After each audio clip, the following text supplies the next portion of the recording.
Welcome back to episode 9 of Jet Lag. Enjoy the episode, everybody.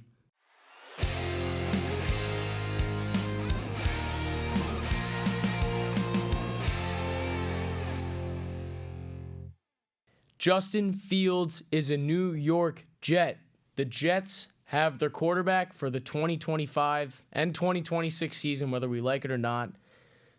In this episode, we'll obviously be getting into a bunch of Justin Fields stuff, free agency, bunch of quarterback stuff just around the league. You know, these quarterbacks are moving teams. It feels like every year we're getting some crazy flip-flopping of QBs going to different situations. And then we'll finish up the show by going over some of the Jets' targets and needs as kind of the roadrunner hot commodity first week of free agency dies down. It's Wednesday night. I'm filming this. What's it called? The illegal tampering day was Monday, so we were getting a bunch of deals, a bunch of trades. We're getting kind of rumors from Schefter, Rappaport. All those deals were flying in, which was pretty awesome around noon. And then today at 4 o'clock marked the beginning of the new year, new league year, 2025. So see you 2024. Won't miss you. Worst season in a while, and that's pretty tough thing to say as a Jet fan, as every season it feels like is horrendous. But yeah, we'll be getting into Justin Fields, free agency, and then some of the Jets' targets and needs before the draft. And we'll get into some draft stuff towards the end. But yeah, the Jets finally have their quarterback for 2025. Justin Fields, Ohio State quarterback, drafted by the Bears. Obviously, traded the Steelers, went 4-2 last year as a starter. But if you ask some Steelers fans, he didn't really play like anything special, like a good quarterback, how they usually play. But in my opinion, if you could get a win, you could get a win. I know the Steelers' defense is pretty freaking good, and Mike Tomlin's a hell of a coach. So you could say Justin Fields was carried, but he's still a quarterback of a playoff team for 6 games. Yes, Zach Wilson was like 7-4 at one time, but I think it's a totally different story with Justin Fields. If you don't like it, in my opinion, I like it. I don't love it. I don't hate it, but I like it. I think it's promising as of right now. So my whole kind of my ideology of this signing is kind of the Jets really didn't want to roll into the year with Tyrod at Q, and they didn't want to trade up for a crazy quarterback prospect like Shedeur Sanders or Cam Ward. So I think signing Fields was kind of the right medium where the team has a quarterback that had a trouble start to his career, showed a lot of upside. There were some games where I was looking, Justin Fields had over 400 yards on the ground and passing combined, threw for 4 touchdowns, rushed for a couple more. Like, there was games where Justin Fields looked like an MVP caliber player, which I think is exactly why the Jets kind of took a shot on him. They're kind of trusting Glenn and co. to fix Justin Fields. Not that he was bad, but he's nothing really special. But maybe the Jets are taking a flyer. It's only a 2-year deal, so if he does suck, they draft a quarterback next year. It's not a big deal. But if he's good, and you could develop him into a nice passer, that's kind of the weakness of his game as of right now. He's a hell of a runner. I think him and Brees are going to be special. But if you could develop his passing, kind of fix his decision-making, his awareness, his pocket awareness, you know, he kind of holds onto the ball a little too long. But if they could develop Justin Fields into a top 15, top 12 quarterback in this league, I could see this could be a great marriage for both parties. I think Justin Fields was looking for a fresh start. Jets are looking for a fresh start, obviously, per usual. So I think it kind of is a match made in heaven. Now, it might not work out. Obviously, we know that. But I think there's a lot to be kind of optimistic about with this signing. I'm not going to say the Jets are going to win 10 games next year and make the playoffs, but I do expect them to be in some competitive games this year, win or lose, and it'll be fun watching as a fan. I know we haven't seen a quarterback play like Justin Fields' style of quarterback, I think, ever, to be honest. And it'll be fun watching like kind of this change of pace offense next year. Yeah, if you think about it, Aaron Rodgers' mobility was shot, and Justin Fields is the complete opposite. That kid could run his balls off. So I'm very excited. It's going to be a fun season. Even if they suck, it'll be fun watching Justin Fields just run around defenses and kind of be in that triple threat, run, pass. I don't even know why I said triple threat, but he can run and throw the ball. And I'm sure he's happy to have Garrett Wilson as a receiver. They went to college together. Yeah, I'm sure Garrett's happy about it too. I know there was some tension kind of at the end of the season saying if the Jets held on to Rodgers, he was going to ask for a trade. And a part of me wants to believe that. So I'm actually glad this was kind of one positive or a positive that came out of getting rid of Rodgers.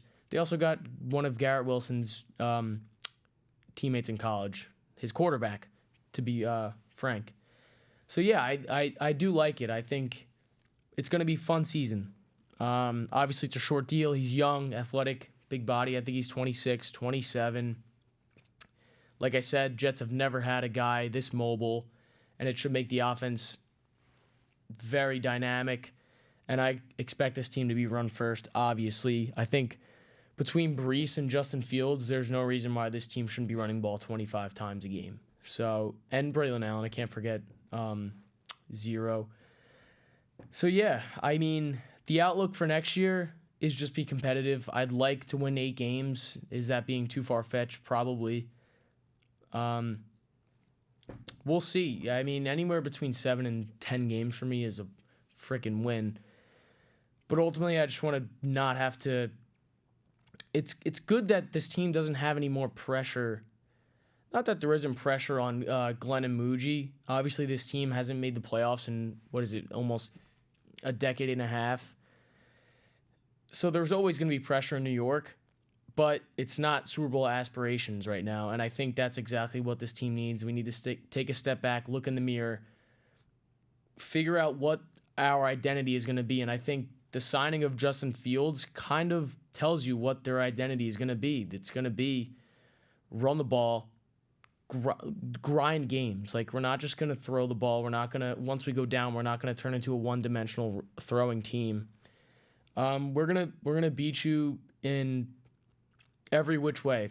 Pass, run, option. This opens up the offense. Yeah, and Justin Fields wasn't the only quarterback to find a new home.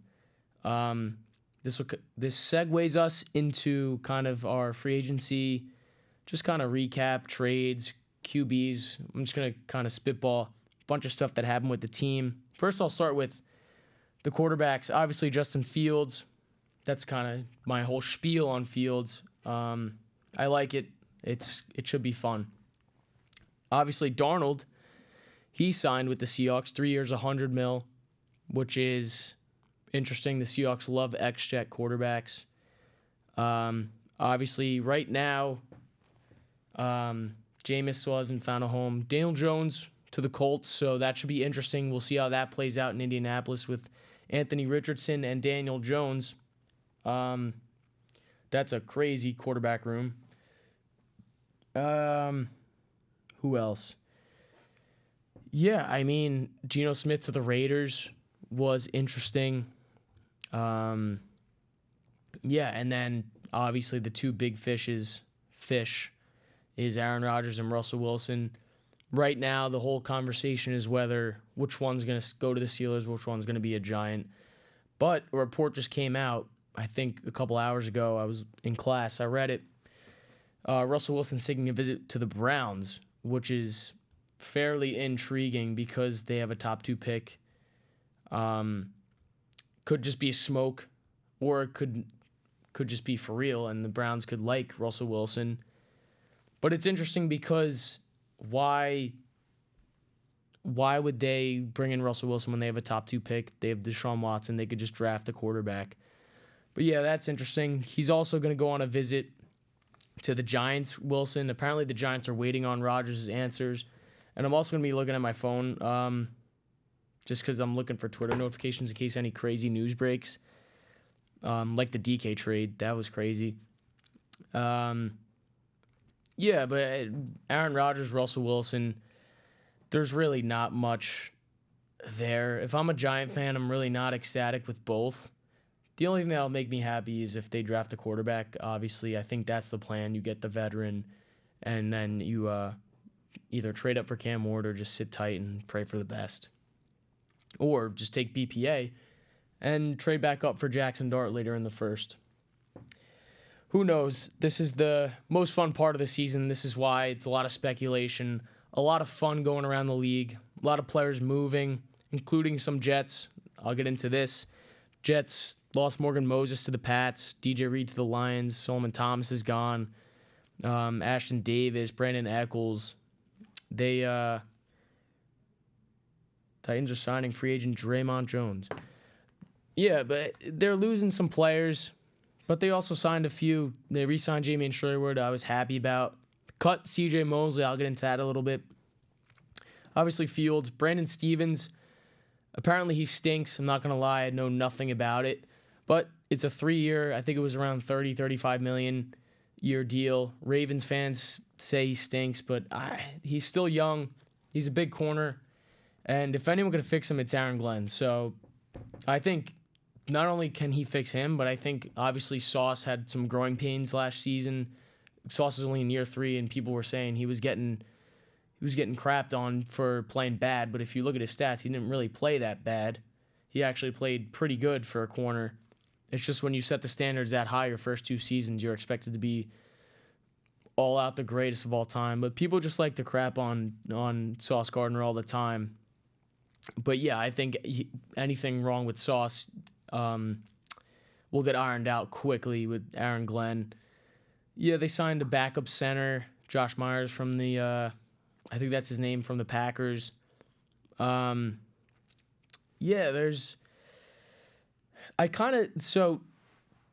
the front office is kind of taking it slow, and like the Pats, Giants, Bears, they were making all these huge moves, and I was thinking about it because the Jets usually make a bunch of million crazy moves when free agency happens. You know, with the Maccagnan era, Joe Douglas obviously made a couple moves in the beginning of free agency during his tenure, but this team hasn't really made like that like one massive splash. So that made me think, like, I'm kind of glad like this new regime isn't going crazy. Like, they're not trying to establish themselves by making this one big giant move. Obviously, you see the Steelers going out and getting DK, the Seahawks trading Geno to the Raiders. Giants are going all in because Shane and Daboll know they're on the hot seat. Bears are kind of making insane moves to beef up their O-line and D-line. Pats are spending big because they have a lot of cap space, but I feel like they're overspending, but that's just my opinion. They're giving some good players, I think, great player money. That's just my view of it. But if you have the money, you spend it. But yeah, like a part of me is kind of happy they're not spending so much of their money. Not like they have a lot of money. It's a good thing that they're not just being trigger happy right away. They're trying to build this thing the right way, take their time, gain pieces to this roster that'll help them win in the long run, and ultimately set them up for success. You cut CJ Mosley, re-sign Jamie Sherwood. That just shows you Jamie Sherwood's the replacement for CJ Mosley. CJ Mosley was a phenomenal player.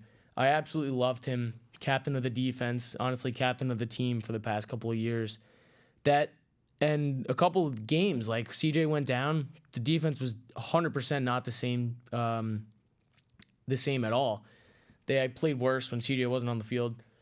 Although I do think Jamie Sherwood stepped up pretty well, and I think that's why they paid him. CJ obviously getting old. But yeah, the defense it'll come together. I think that's the one thing I have faith in right now is the defense because of Aaron Glenn. But yeah, huge moves. DK to the Steelers. That was crazy. Niners are kind of like mini tanking, it seems. You know, they have to pay Brock Purdy, but it seems like they're cutting ties with everyone. Who else? Dolphins are signing a bunch of ex-Jets. Vikings are signed a couple of good defensive players. Giants made a couple of good signings. Javon Holland, Paulson Adebo. I do like them. So at least Shane and Dable, if they do get fired, they could say they went down swinging. But yeah, the Jets, they're not panicking, and I don't think there's a reason to, which I think can kind of chillax the fans. Signings will come. They still have a lot of holes, and I'll get into some of the targets and needs right now. So yeah. So I have a couple positions written down right here. And I actually, one of these players that I wrote that was a target literally got re-signed apparently, to the team that he was originally on. So that's not happening. But I think one of their biggest needs right now is obviously right tackle, interior D-line, wide receiver, tight end. And then I do think they still need to address corner and safety. Some names, I think it's going to be a highly veteran wide receiver room. Obviously, Garrett Wilson's going to highlight that room. But you could still sign Amari Cooper. You could still sign like a Noah Brown. You could still sign Tim Patrick, Tyler Lockett. And you could still re-sign Tyler Conklin. And I think they should try to definitely re-sign Conklin, but maybe to a shorter deal, maybe a 1 or 2 year deal. I doubt he wants that. He's going to want a longer contract and probably a decent amount of money, considering Evan Ingram just signed with the Broncos, so the tight end market's kind of thin. Juwan Johnson re-signed with the Saints too. He was kind of a target. But yeah, those are kind of just some veteran names. Tim Patrick, he's nothing special, but he does kind of pop out to me because he has a connection with Aaron Glenn. Tyler Lockett will be cool just in the slot. And obviously we have Malachi Corley, Alan Lazard, but I think they're going to cut Lazard. So you definitely need at least 2 more receivers in this room. Yeah. Whether that gets addressed at the draft, who knows? Tight end, went through that. Interior D-line, I wanted Levi Onwuzurike, but he was the guy that got re-signed to the Lions. He would have been interesting. There's still some people out there.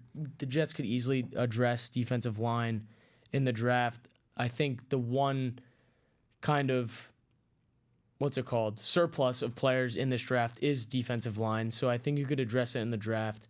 Do you address it at 7? Who knows? Right tackle is a big need. Morgan Moses to the Pats. Jedrick Wills would be my pick. I know there was like Kelvin Beachum on the market, and he was an ex-Jet, but it's not too flattering. But I think Jedrick Wills could get you by for 1 or 2 years. It just shows you. I was talking to my friend the other day. It just shows you that the Jets, I think they made the right decision taking Olu over Brock Bowers. Obviously, people are going to be like, dude, Brock Bowers is sick. I agree with you. He's awesome. I think Brock Bowers is the best tight end in the league right now, to be fair. Maybe George Kittle's too. But Brock Bowers is awesome. He's flashy, makes plays. He's awesome. But if you really look at it, that would have been a luxury for a team that looked awesome on paper, but they did not need. And I'm glad they kind of took Olu, because if they didn't have Olu in place this season, this offensive line would look very sketchy with just guards and centers, and they would have had to absolutely go out of their way and maybe trade for one like the Bears did, or trade for 2, or overpay someone. So it's huge that we have a franchise left tackle still on a rookie deal, and he looked good at the end of the season. I know he hurt his foot or ankle. But yeah, those are just some guys. I have corner safety. They could re-sign Chuck Clark, but he's tore his ACL a year ago or something like that. Justin Simmons is old. But safety, I was looking at this when the Giants gave Javon Holland big money. I'm still scarred from Jamal Adams. Every bone in my body wanted to re-sign and give Jamal Adams huge money. And it turned out, like, when they traded him, I was upset because at that time, Jamal Adams was like the greatest thing on the Jets. He was awesome. And he actually came out on Twitter and said he regrets asking for a trade from the Jets, but it all worked out in the end for both sides, I guess. Jamal's career kind of plummeted after that, which is why, and they gave him so much money. That was a Joe Douglas fleece. But yeah, Jamal, it just shows you like safety is a sketchy position because it's not like an impact player every snap. Quarterback, left tackle, like an offensive line, maybe an edge rusher, obviously receiver, corner. Those play like I think you pay a QB, receiver, corner, left tackle big money before you pay a safety. I think the safety is one of the last things I would pay, to be honest. But obviously the Giants can't leave any bullets left in the chamber this year and this offseason because they're on the hottest seat ever. So it was a good signing. There's still some guys out there, like I said. And you could always address stuff in the draft. You could always trade down and recoup some draft capital and build up this roster from the ground up. And that makes you think if I had to choose one of these, wide receiver, tight end, D-line, right tackle, corner, safety, one of these is going to be the pick at 7. I'd be super surprised if it's like a quarterback. But Ted McMillan, Tyler Warren, Mason Graham, Will Campbell, Will Johnson. I doubt they go safety at 7. Safety's kind of I don't want to say it's not a valuable position because it could be a valuable position if you're really good at it. But you can almost blend in, and I feel like you don't have to be a really superstar safety you don't need a huge like stud safety to be on a good defense. That's what I'm trying to say. But yeah, that's going to probably wrap it up. Kind of just spitballed a bunch of free agency talk. Yeah, Dietrich Wise to the Commanders. Commanders made a couple moves. Laramie Tunsil trade. I think the Texans are trying to kill C.J. Stroud by trading away Kenyon Green for C.J. Gardner-Johnson, and they traded Laramie Tunsil. C.J. Stroud's going to get killed back there. So, yeah, that's going to probably wrap it up. Obviously, I'm stoked about Justin Fields. I'm stoked to just have kind of a change of pace behind center for once. No expectations. 0 expectations right now. Next podcast will be it will drop the 27th of March. So yeah, enjoy your March Madness next week, everybody.